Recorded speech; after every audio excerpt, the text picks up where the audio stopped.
What is up, everybody? Good evening and welcome to this week's edition of Podcast Name Deferred. I am your host, Seven. Craig is actually going to be out this week. We just short term ago realized that it wasn't going to be able to make it this week, and Erica is still on leave. So that's okay. We've got a lot to talk about, and I do most of the talking anyway. We'll be fine. I know I talk too much on here. It's I don't know, it's kind of my thing, I guess. I don't know. I always talk too much, but I accepted it. You should too. All right. We got a lot to talk about tonight. Aroldis Chapman's scoreless and hitless streak came to an end. Today, we also saw a report about the Detroit Tigers and some of their staffers having issues with the culture there and the environment that they were forced to work in. And we're going to talk the AL and NL pennant races and how those things are going, because it's only going to get more interesting. We're going to be talking about it every week now because we're in September baseball, and that's just how it works. But yeah, let's start off. Aroldis Chapman. Before today, before the Red Sox game today against the A's, the athletics organization, because they don't officially have a city yet. The Las Vegas A's, we'll just say that. Before facing them today, Aroldis Chapman had not even given up a hit since July 23rd when they were facing Philly. And that is the third longest streak since 1901 by a closer.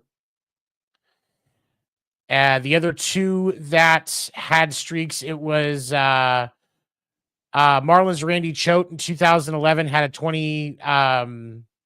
20 inning streak, and Aroldis Chapman's was 17. 50 batters and 17 appearances. Sorry. And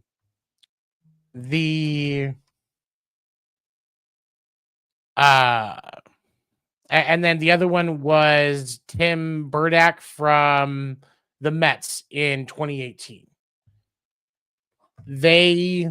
Obviously those were extremely talented pitchers. And now we have Aroldis Chapman. You know, all streaks must come to an end. And as a Sox fan, I loved watching what happened with this. I'm a huge fan of Aroldis Chapman. I was extremely frustrated when the Yankees got him, and I was kind of happy when his relationship with the Yankees organization fell apart, because I've been a firm believer in what Chapman can do for a long time. I think he's a great pitcher. And to see him successful as a Red Sox player now makes me extremely happy. But, you know, as they say, all good streaks must come to an end. The A's did end up beating the Red Sox today, 4-3. Peyton Tolles' third timeout. He only lasted 2 innings. But one of the notable things that did happen for Boston in that game today, Kyle Harrison, who was one of the pieces that Boston got in the Rafi Devers trade, he did pitch today. He had 3 scoreless innings, gave up 3 hits, 3 scoreless innings. You know, No, he didn't give up any runs. It definitely was not his fault that the Sox lost, and I was very thankful that it was a positive experience. Now, with a lot of young pitchers, you see, some of the early outings or when they first come back tend to go decently because the film on them isn't as recent. So any adjustments that they've made takes a little while to catch. And then we start to see what really happened. Like Connolly Early, who made his debut for the Red Sox last night, got 11 strikeouts in his debut. That ties the franchise record for Boston for most strikeouts in a pitching debut, which that's a cool stat to have. And to be able to go down in history for an organization like the Red Sox or the Yankees or the Dodgers, something like that with a record like that, regardless of how your career goes, is still pretty fantastic. Like your name is still in the record books for your team that you made your debut for. And that's a huge honor. For any of those guys to get, that get those honors like that, even if it's, somebody consider like a LeBron stat or whatever, we're not in 30 years, most people may not know, depending on how things go with Connolly's career, people may not know who he is. Only select people like, oh, Connolly Early has the record with somebody else. And again, I said with somebody else, because I can't even remember who the other one was. I know Dice had 10, but I can't remember. Yeah, I can't remember who he's tied with, but it's still a remarkable achievement. And, respect to him for the accomplishment of what he was able to achieve last night. He looked great. And to be able to get that many strikeouts against an A's lineup that definitely has some bats. There's 3-4 straight batters in their lineup on a given day that have excuse me, that all have north of 25 home runs this season. And that's not an easy thing to do in Major League Baseball. So as much as we can look at the athletics organization for what they are, there's still some talent on that team. Nick Kurtz is going to get Rookie of the Year. He's had an unreal season. Brett Rooker's had a great season. Some may think he kind of got shirked out of a little bit at the home run derby. He's a great hitter.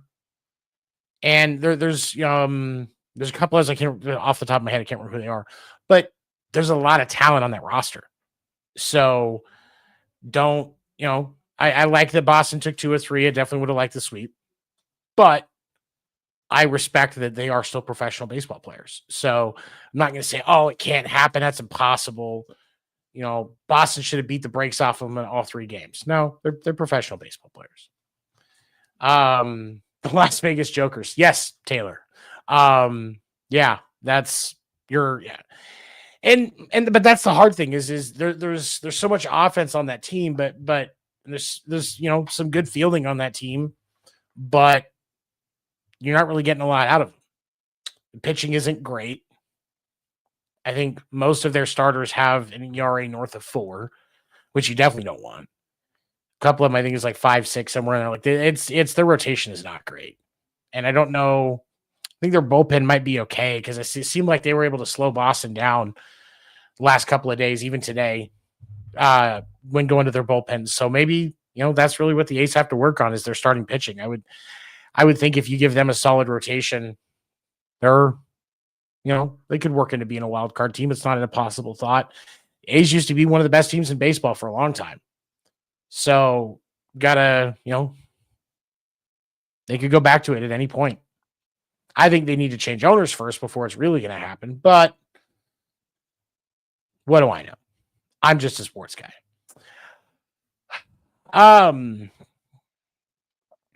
But yeah, Nick Kurtz definitely going to get Rookie of the Year. And like Tyler Soderstrom is on that roster. He's great. Mason Barnett, one of the pitchers of the A's, like I don't think he's their ace, but he's up there. And numbers wise, he is not great. Like against Boston, it was, where's it at? Why is his stuff not coming up? Yeah, he's He's given up a lot, and I'm wondering if that's why they're not showing his ERA, because he's not giving up a lot, or he's not doing very well at all. They may have already sent him back down. Mason Barnett, the one that pitched yesterday. That's funny.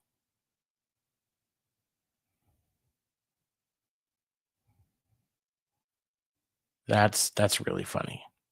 Wow. Just as quick. That's insane. No, I mean, that's how it goes.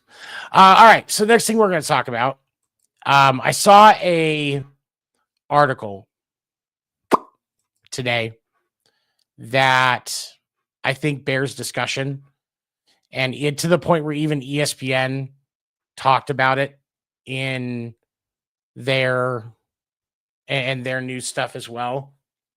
And that was that there were multiple, I'm talking 7 confirmed male employees that were confirmed to have had misconduct towards female staffers in the Tigers organization over the last few years. There was 8 individuals that were accused, I guess you could say. 7 of those 8 individuals are no longer with the organization or are suspended. One of the ones most recently suspended within the last week or so, as this news has been starting to trickle out because of an investigation by The Athletic. But also, there was one where the accusations were essentially found to be, without merit, nothing inappropriate happened, that sort of thing. I'm not saying that it was. That's what the investigation found out. So you kind of have to take that with, for what it's worth. Some of these allegations include, comments, physically touching people inappropriately, dick pics. Fellas, don't send dick pics. Don't send dick pics in the workplace. Don't send dick pics. Don't send. Why is that so hard to say? Don't send dick pics to random chicks you meet at bars. It's not appropriate. If she didn't directly say, "Let me see it," don't send the picture. And if she says, "Let me see it," just like do that in person. It's much more productive. Trust me, just from experience. In person only. And it's funny story. I received an unsolicited D-pic one night from a random number because some chick gave a guy a fake number at a bar, and unfortunately that fake number happened to be my actual number. And his move was just dick pic. I called the guy out on it too. Don't do it. But moving back on the topic, and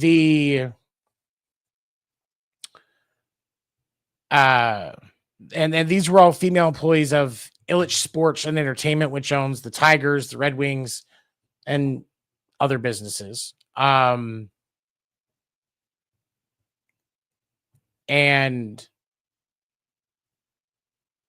this is a huge distraction.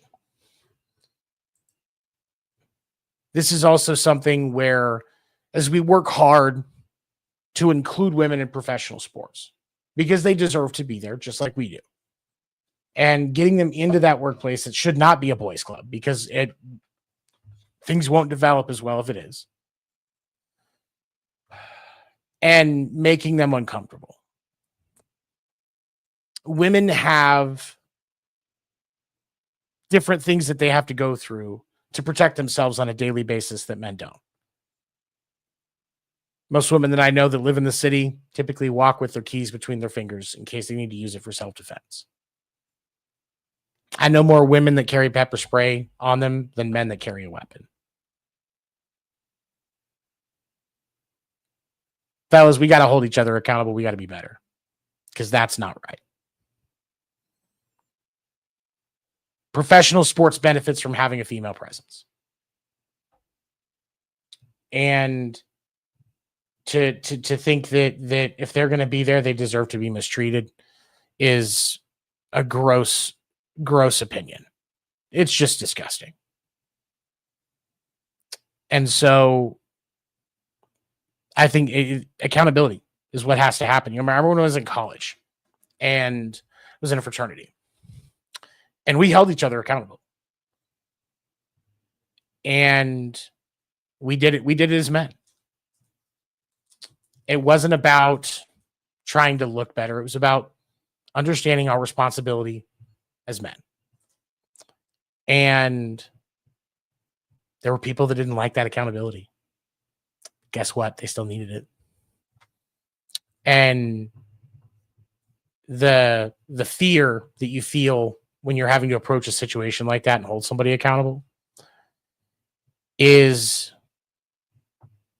nowhere near the fear that the average woman feels when she's walking to her car every day in public. And it's also nowhere near the relief you're going to get when you call it out and things change. We got to be better. There's no other way to put it. I hope, for the sake of the Tigers organization, that these and what's the name of the organization again? Illich Sports have the common sense to make sure that the culture changes. You know, when Blizzard Games, when it was found out that Blizzard Games and Activision was having a huge issue with the culture in their workplace, finally, with enough voices, things started to change.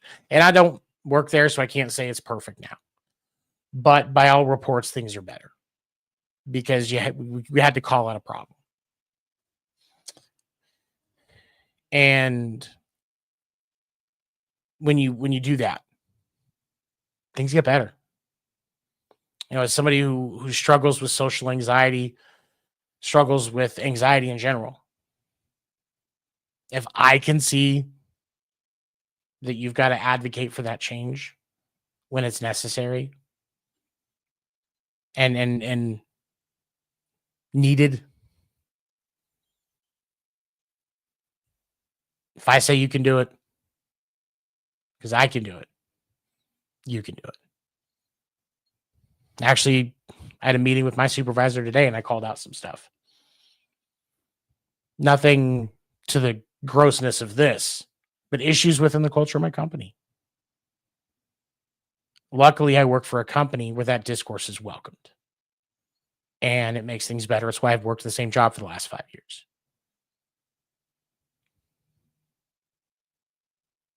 Use your voice. Respectfully. Mercury versus Liberty series. I'm going to go with my hometown girls of Mercury in that. I like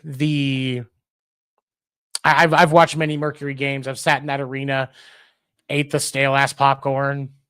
I haven't drank the stale ass beer. I haven't been there since I was 21. But I've been in that stadium. I know they just did like $2 billion in renovations to that area, thanks to money that was put in by Matt Ishbia, the new owner of the Suns. And some of it started before he took over, but he also threw some money in there as well. Dropped ticket prices, dropped concession stand prices. Great arena. I've seen it go through like 3 or 4 different name changes in my lifetime. But yeah, I like the Mercury. The Liberty have a talented team, and I wouldn't be surprised if the Liberty do win it. But I'm going to go for my girls in Phoenix just because I can. And I'm pretty sure this is Diana Taurasi's last year. It's got to see that.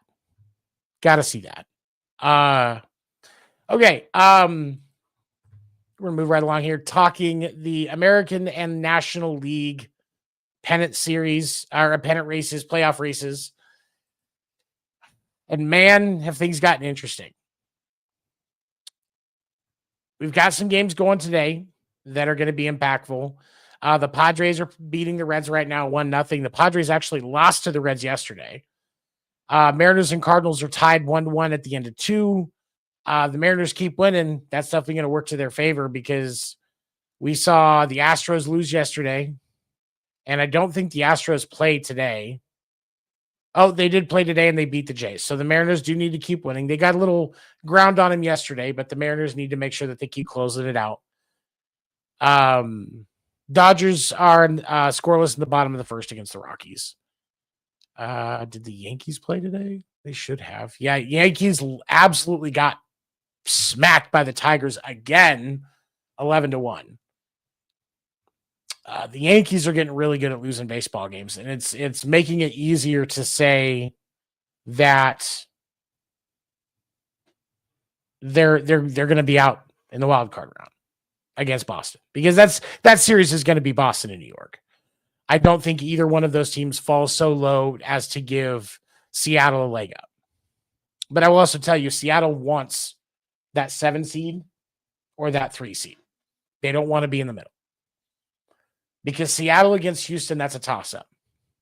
Seattle, with the unreliability that they've had, they don't want to play either New York or Boston, because it moves things out of their favor. So it's going to be interesting to see. And when with those standings, though, one of the things that I think is interesting is the Astros lead that division. The record is 79-67. Boston Red Sox are second, technically right now, second in the wild card standings. Third, I'm sorry. Second in the wild card standings. Half game back from the Yankees. And their record is 81-66. Whoever wins that division is the third ranked division, or is the 3 seed. Whoever loses is the 7 seed. And it's just, so they're gonna play each other anyway. How about you Brewers? 3 in a row now. Yes, man, the Brewers are the best team in baseball right now, man. And I absolutely love seeing it. I know Brewers fans love seeing it because it's been a long time building. Still absolutely stunning is one of the best teams as the best team in baseball. They do have the highest run differential, 100, plus 167. But no, they've lost 3 in a row. I thought you were saying they'd won 3 in a row, and I didn't see that. I was like, what? No, they lost 3 in a row. That's who did they lose to? They lost. They got swept by the Rangers. That's kind of disappointing. Well, John, actually, they're not going to lose in the first round, because as of right now, they're going to get the bye, so they'll lose in the divisional round. Is what you need to expect, not the wild card round. So that's positive. They'll at least get a little bit more time. They get a little bit longer stay in the playoffs because they got that 1 seed. I think the Brewers are going to be fine. I still have the Brewers going to the NLCS, which I think it's going to be the Brewers. It's either going to be Brewers Dodgers or Brewers Phillies, but with how the Dodgers have been playing recently, I think it ends up being Brewers Phillies. We'll see what happens. But right now, that's where the NLCS goes, because it doesn't matter if the Padres or the Dodgers win that division. Things end up exactly as I said they're going to. Let's make a bet. I take that drum set if they lose. No. Actually, I have spent all week working on this because I accidentally broke the dang thing. Finally, because these are actually tunable drum heads on an electric kit, which is great, but at the same time, it is an absolute nightmare, and you need an engineering degree to get it right. But I finally have them where I want them. Now I just have to actually get the right equipment to get it to where I can plug it, so I can make you guys a drum video at some point. It's not gonna, but I'll try. Taylor, I cannot remember your Teak nickname for the life of me. But you were already, I was a student. You were already out at that point. You were already an alumni when I went. So I really can't remember. But no, John, I do like the Brewers. I think that they're going to pull it together. It's just exhausting winning so much the whole season, so they're going to slip a little bit. I still think they finished the year with the best record in baseball. Hat trick Swayze. That's funny. The pink unicorns. I'm gonna make a Chapel Roan themed drum video channel where I'm gonna dress like Chapel Roan, but I'm gonna play everything but Chapel Roan music. So it doesn't suck.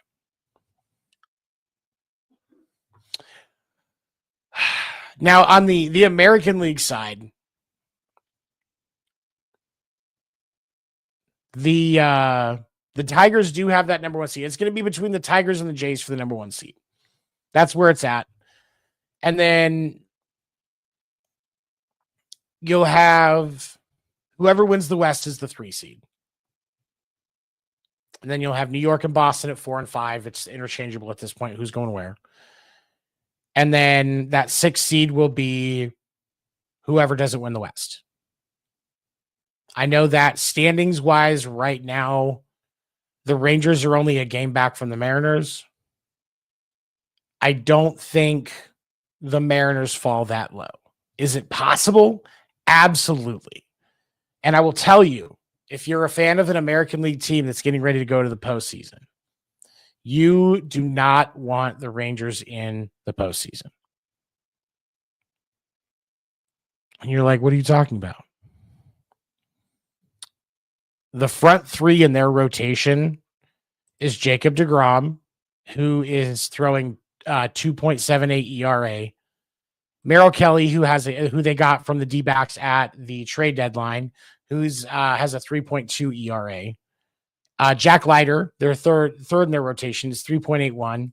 And then Patrick Corbin is their fourth, and his is a 4.36. Like for your fourth guy, that's pretty common.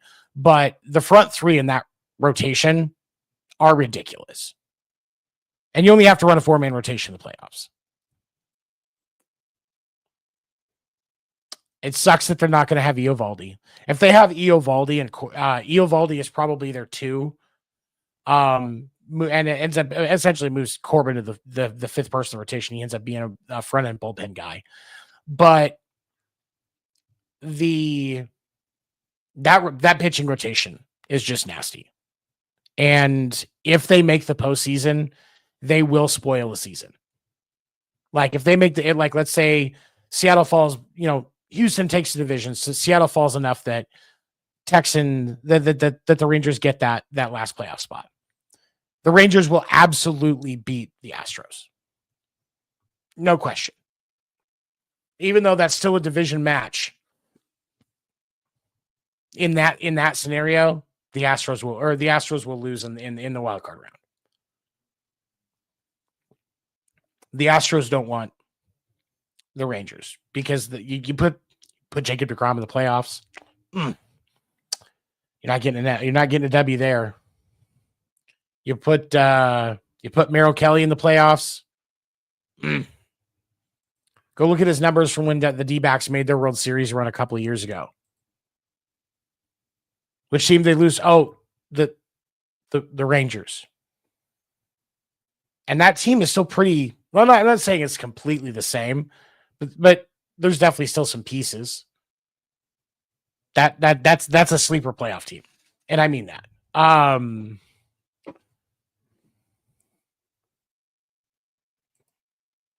Honestly, I saw something mentioned. I just haven't seen a lot on it yet, so I don't want to say anything. But I will say this. They will lose Houston is losing in the wild card round. That's you can take that to the bank. Sorry for making shit wobbly if you're have motion sickness stuff. That's gonna happen. Doesn't matter who they play. Boston falls far enough that they're the 7 seed. Guess what? Houston doesn't want that smoke. Houston does not want that smoke. Especially with the series earlier this year. All the attention around Framber Valdez right now, Houston doesn't want that smoke. But I think that the Mariners still take it, and that holds as it is. So that would put the Mariners and the Astros. Like I said, the Astros lose. Yankees, Red Sox, I still take Boston. And then in that next round, you'll have the Mariners facing whoever has the 1 seed out of Detroit or Toronto and falling in that round. And then Boston will face the lower of the two and probably fall in that round. And yeah, Detroit and Toronto. That's good. They're both going to be true 1-2s this year. And I think it's just because those two spots, those two seeds in both conferences or in both leagues are very accurately seeded.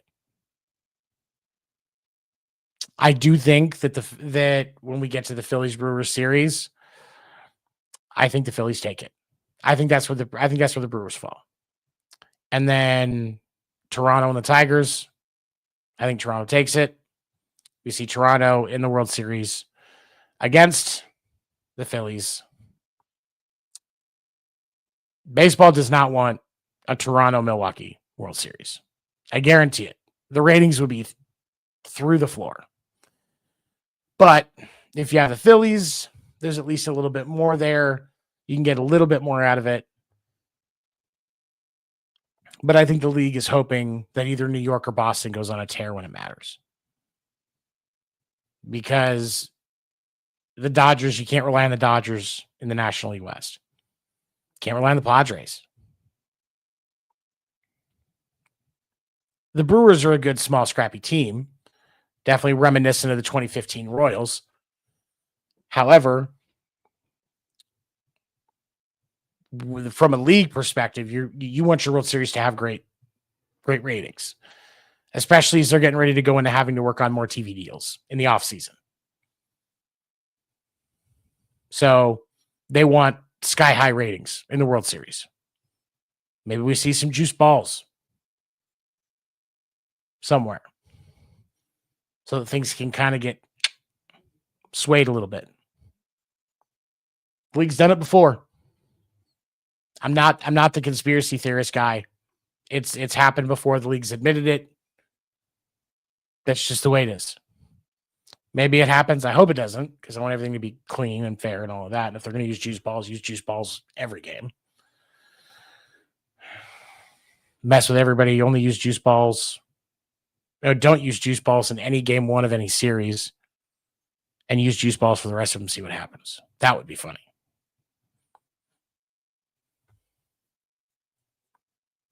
Especially if someone gets like a reverse gentleman sweep. They win the game without the juice balls and then lose all the ones with the juice balls. And you're just like, that would be funny.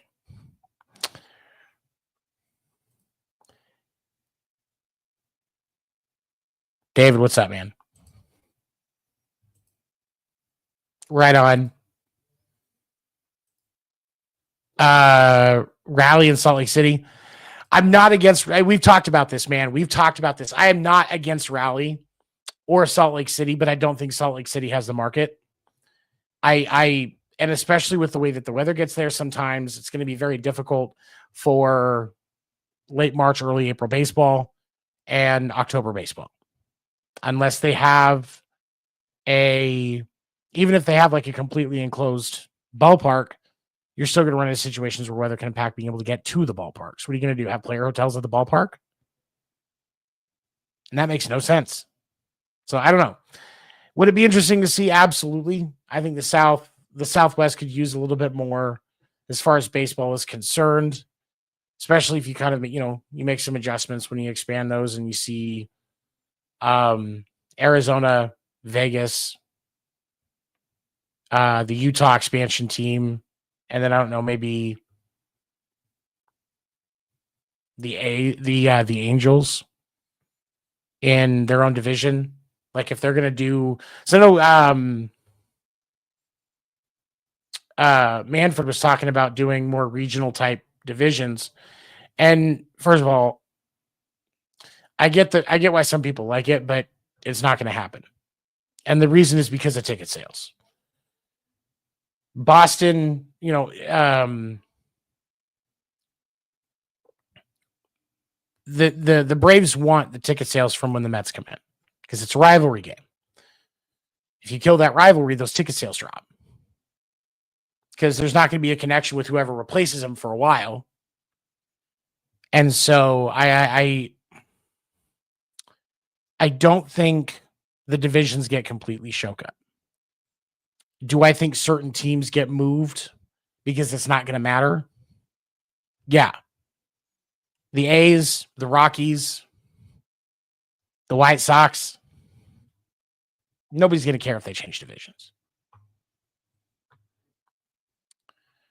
But, maybe the Rays out of the East. And that's what you might see is you might see some of the small market teams get shuffled around a little bit. But I don't know. We'll see. That's going to be an interesting thing to see when it happens. Cubs are not going to the World Series. That actually brings me to the other thing I want to talk about today. I forgot I was going to talk about this. Saturday, Wrigley Field. Anthony Rizzo will be retiring as a Cub and becoming an ambassador for the organization. I've met Anthony Rizzo. He's a big dude. He's also always got a big smile on his face. His back and forth with Freddie Freeman when Freddie was on the Braves was one of the cool things in baseball for a while. Sad to see that he's retiring, but I understand every career comes to an end. Good to see that he's retiring with the Cubs where he should be. Rizzo is at... Hold on, Taylor. Let's make sure... I want to look at Rizzo's numbers because he got 1 World Series, 4 Gold Gloves, 3-time All-Star, 1 Silver Slugger, a Platinum Glove, and the Roberto Clemente Award once. Longest period is with Cubs, 3 years with the Yankees, and 1 year with the Padres. Career batting average 261. He only had 72 stolen bases. He had, let's see, 2011, 2024, 13-year career, but didn't break 1,000 RBIs. If he gets in, it's not until later in his eligibility. I like Anthony Rizzo as a person, but as a player, if he gets in, it's either going to be like Veterans Committee after his regular eligibility or very tail end of his regular eligibility because the baseball Raiders like it. He did not have a Hall of Fame career. And some people say, well, his career WAR is over 40. WAR is a made up stat. Stop it. Just stop it.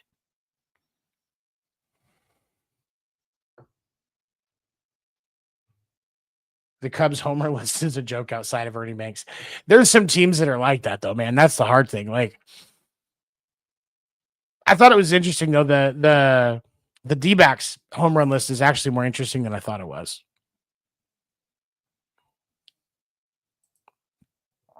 I agree, man. It's such a dumb stat. And if you look up the actual definition, it can almost be as dumb as you want it to be to prove the point that you want to prove. You can pick what stacks impact your WAR figure. And I know that Baseball Reference and the one that they do, it's tried to be objective to the position that the position, both offensively and defensively. And I can appreciate that to a point, but it's still a dumb stat. But yes, Rizzo will be retiring on Saturday at Wrigley Field, becoming an ambassador for the organization. And I just want to say, Rizzo, man, such an amazingly talented individual. I love watching him play baseball. I got to see him play baseball in person once, and he was fun to watch. I can tell you, as somebody who played the game, 10 teammates like that guy make it even more fun than the fact that you're playing a game. Because they're joking with you when you're at first base. They're, in the dugout, cracking everybody up and keeping everybody relaxed, even in a tense moment. And that's the type of guy he is. So this is just water, but here's to you, Anthony Rizzo, on a happy retirement. And hopefully I'll catch you to spring training down in Arizona sometime soon. You definitely deserve the time to be off, to spend time with your wife, your boy. Congratulations. Yes, cancer survivor. That's right. Legitimately good dude. Just legitimately good dude. And that's one of the reasons I like him, is because he's just one of those good dudes in baseball. And I think that the Cubs made an excellent decision in getting him as an ambassador for the organization. He's a great ambassador for baseball. He was not the best, but he has that personality that can be interesting. And I wouldn't be surprised if he ends up sitting next to Ryan Dempster on the broadcasts for the Cubs. And it being a very, very funny and informational experience. Because he knows the game. And he's a pretty, like I said, he's a pretty good dude. So I'd be willing to bet if he ends up doing that, sitting in on broadcast and, being a part of that with Ryan Dempster and those guys over at, I think it's Chicago Sports Network. I can't remember what the name of the network is that they're on. But yeah, congratulations, man. Appreciate you and wish you the best. All right, y'all. I've talked a lot tonight. Craig, in case you get a chance to see this, man, I hope you feel better. I hope everything's going okay. Wish you were here tonight so that I didn't have to talk so damn much. Erica, I'm ending your leave soon because you're irritating me. I don't know. No, you can take as much leave as you need. We appreciate you. Make sure you check out all of the amazing shows that Wire2Wire Sports has to offer every day and night of the week. There is amazing content by amazingly knowledgeable individuals that are also entertaining and pretty good people.